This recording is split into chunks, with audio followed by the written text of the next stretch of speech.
On a freezing winter night in the heart of Castile, a woman dressed in black stands motionless beside a royal coffin. The body inside has been dead for weeks.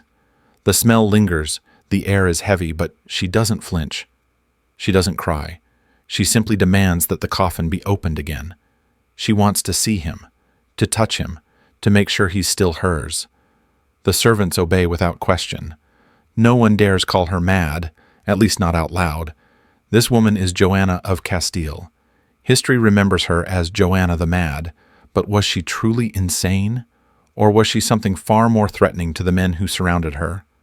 What if her grief was not madness but love, in a form so fierce, so unfiltered that the world decided it needed to be buried?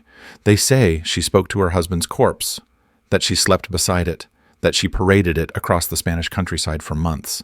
They say a lot, but what they rarely ask is why. Why would a queen daughter of Catholic monarch's mother to an emperor be erased so thoroughly?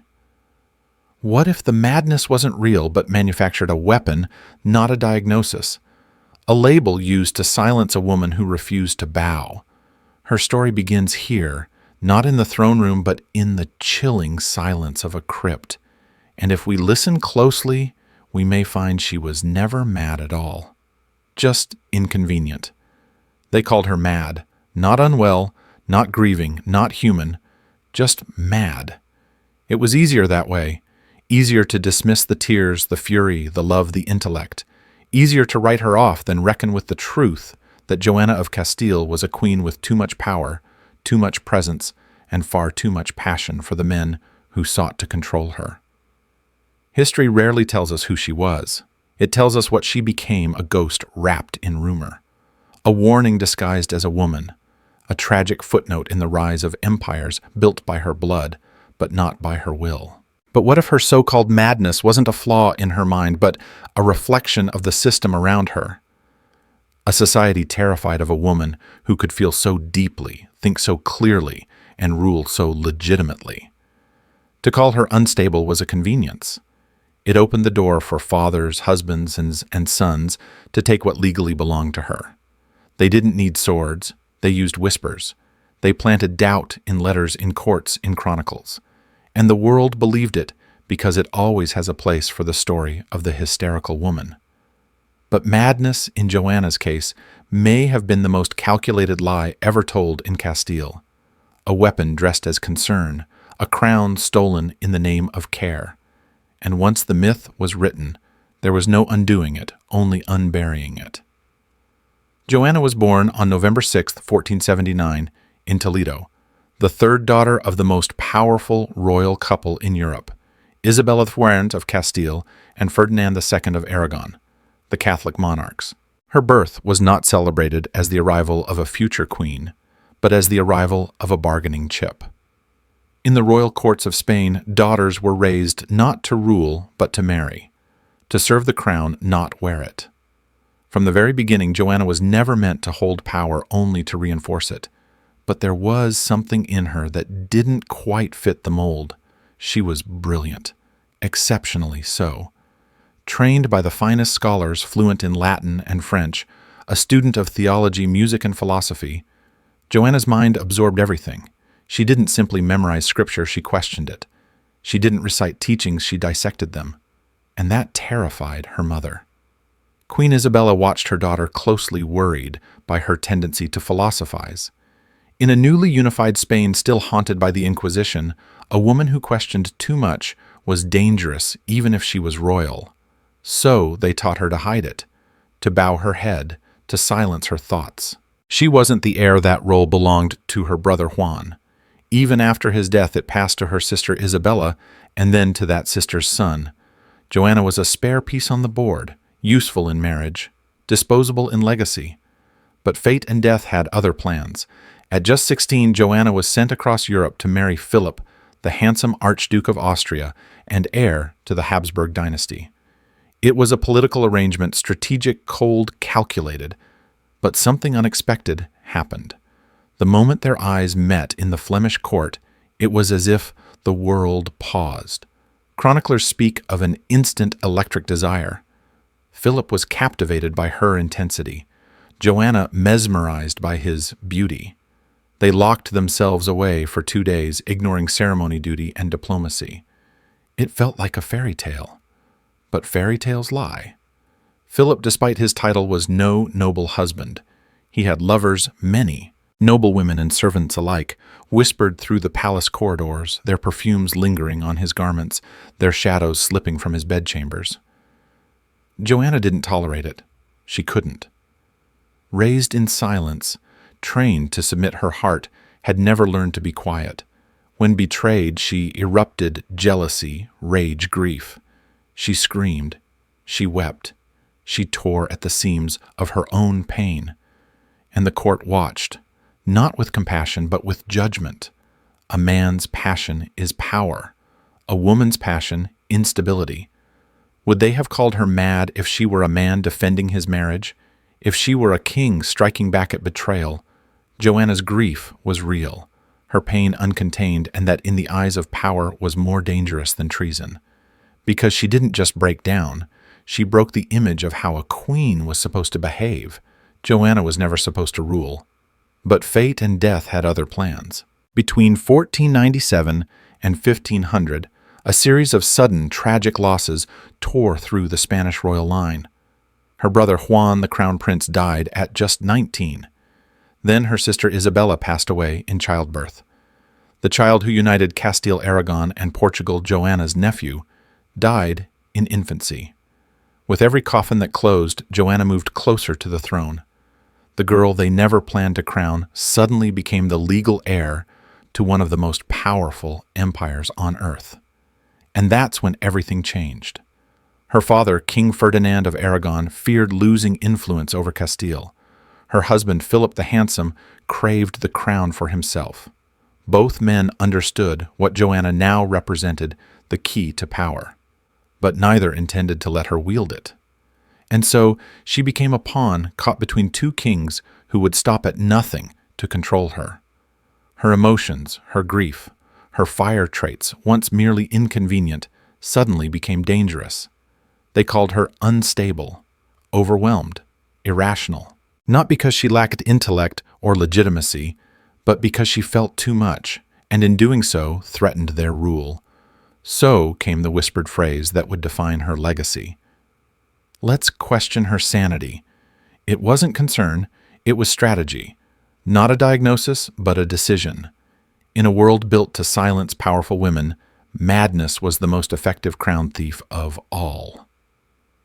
In September of 1506, Philip the Handsome. Joanna's husband, her torment and her obsession, died suddenly in the city of Burgos. He was only 28, the official cause typhoid fever. But in the shadows of the palace, whispers spoke of poison. Some blamed Ferdinand, others pointed to Castilian nobles. But for Joanna, none of it mattered. Her world collapsed the moment he took his last breath. She fell to the floor beside his bed and refused to rise. She wouldn't eat, wouldn't speak, wouldn't bury him. She clung to his body with a desperation the court couldn't comprehend. When decomposition threatened to take what she couldn't let go of, she ordered his corpse embalmed. She banned all other women from approaching it. She traveled with the coffin across Castile by night, avoiding the eyes of the curious and the cruel. She whispered to the box, slept beside it, prayed as if her love alone could defy death. And the world watched in horror, not at her loss, but at her refusal to mourn correctly. Her heartbreak became their ammunition, her sorrow the final evidence they needed.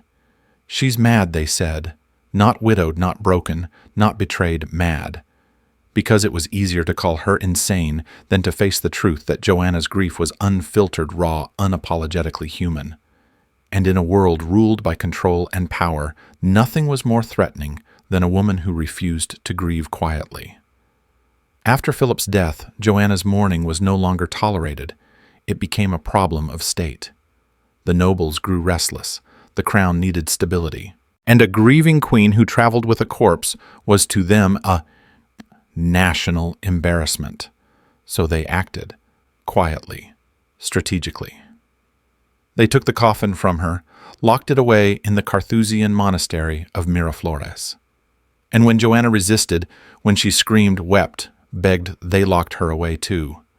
Tordesillas, a gray, crumbling palace turned into a silent prison. There were no bars on the windows, but she could not leave. There were no chains on her wrists, but her voice was gone. Joanna, Queen of Castile by right, was now a ghost in her own kingdom. The world was told she was unstable, unfit to rule, but there was no trial, no doctors, no evidence, just a decision: keep her hidden. Her father Ferdinand took control, ruling in her name. Later, her son Charles would do the same. The woman whose blood legitimized an empire was reduced to a signature on decrees she never read. Years passed. She wore black, spoke to herself, refused to let go of the man who had destroyed her. But was it madness or the slow unraveling of a soul? Denied freedom, denied love, denied the dignity of being believed, Joanna didn't vanish because she was mad. She vanished because the men around her needed her to disappear, and Tordesillas became her coffin long before she ever died. For decades, the myth of Joanna's madness went unchallenged. It was too convenient, too politically useful. Her father ruled in her name. Her son Charles, who would become emperor of the Holy Roman Empire, did the same. But every now and then, cracks formed in the story. Slivers of truth the crown couldn't fully erase. One of the most powerful came in the form of a visit. Charles, seeking confirmation of his mother's madness, sent St. Francis Borgia to assess her mental state. The meeting was private, long, and intimate. When Borgia emerged, his words stunned those in power. He reported that Joanna was calm, lucid, and articulate. She spoke of faith, theology, and even politics with clarity and conviction. There was no madness in her, only pain. Years later, during the revolt of the Comuneros in 1520, rebel leaders came to Tordesillas hoping to enlist Joanna's support to legitimize their cause. They found her aware of the uprising, fully informed of the stakes, and yet she refused to sign.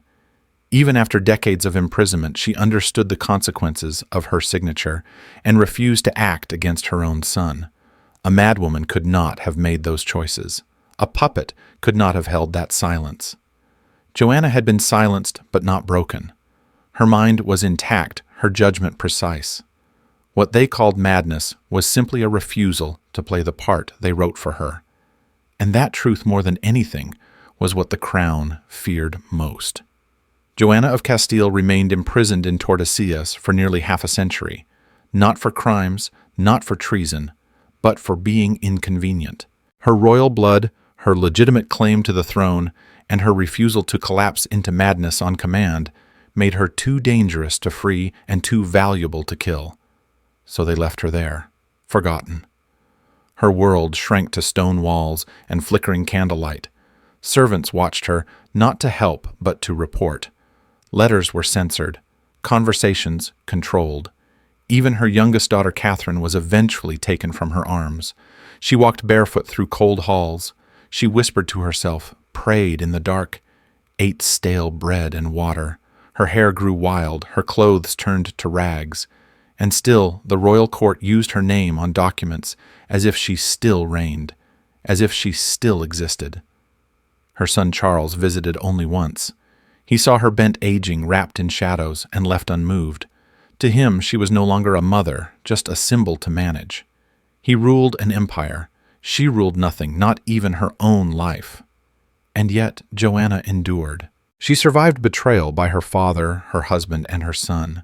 She outlived them all, but she was never freed. The silence around her wasn't just physical, it was historical. Her legacy wasn't erased with violence, but with omission. No throne, no justice, no voice, just the cruel irony that in the end the only companion she was allowed was the coffin she had once refused to let go. History branded her Joanna the Mad, but madness was never the root. It was the mask. A convenient label pinned to a woman who grieved too loudly, loved too fiercely, and inherited too much power. For centuries, this label eclipsed everything else: her education, her intellect, her political awareness, her maternal devotion. The truth is, Joanna was never insane. She was inconvenient. Her so-called instability was weaponized by the very men who feared what she represented: a woman who could not be controlled, and yet fragments of truth have survived. Historians now believe she may have suffered from depression or trauma worsened by isolation and betrayal, but not clinical insanity. Her decisions were measured, even strategic. Her silence at times was not confusion, but resistance. When given opportunities to reclaim power, she chose not to fuel further bloodshed. She protected her son's rule even when he refused to protect her dignity. So, why does the myth persist? Because the story of a mad queen is easier to digest than the reality of a silenced one. Because history has always had more room for kings who conquer than for women who refuse to be conquered. Joanna's tragedy was not just personal, it was systemic. And her legacy is a mirror we still need today. She was not hysterical, she was human, tragically human, and her greatest crime was refusing to fold into the narrative written for her. That is not madness, that is defiance, that is courage, that is a crown. Joanna of Castile died on April 12, 1555, in the same stone walls where she had been held captive for nearly 50 years. She was 75 years old. No trial had ever declared her unfit. No medical diagnosis had confirmed her madness. And no one, not her father, not her husband, not even her son, ever returned her freedom. In death, they buried her beside Philip, the man whose love had broken her and whose death had condemned her. It was a cruel symmetry. The corpse she once carried across Castile now became her final companion, locked with her for eternity in silence. But Joanna's real burial didn't happen in Tordesillas. It happened in the pages of history. Her name became shorthand for emotional instability. Her story reduced to a tragic anecdote, the queen who went mad for love. The truth, her truth, was buried beneath centuries of political convenience and patriarchal rewriting. Yet today, her voice rises again. Because Joanna's story is not just about the past, it speaks to every woman who has been told she's too emotional, too intense, too much. It's a warning about how systems of power turn sensitivity into weakness, grief into pathology, and female agency into a threat. Joanna was not mad. She was silenced. She was discredited. She was betrayed. And she was deeply, painfully human. If her story moved something in you, if her suffering felt familiar, if her dignity in the face of erasure felt sacred, then do not let her be forgotten. Share her story. Speak her name. Give her the voice she was denied. Because only when we tell the buried truths of women like Joanna do silenced queens rise again, not as madwomen, but as sovereigns. And that is how we unwrite the lie and restore the crown. If stories like Joanna's speak to something deep inside you, if you believe that history should no longer belong to the victors alone, but also to the silenced, the betrayed, and the forgotten, then this is just the beginning. Follow Veiled Empires for more hidden truths, forbidden chronicles, and untold voices buried beneath crowns and conquest. Every video is crafted to bring you into the heart of power, not just to witness it, but to question it. Like this video if it moved you. Share it to give Joanna, and so many others like her, the voice they were denied. Because when we remember the forgotten, we don't just honor the past, we reclaim it. This is Veiled Empires, where silence ends and the real stories begin.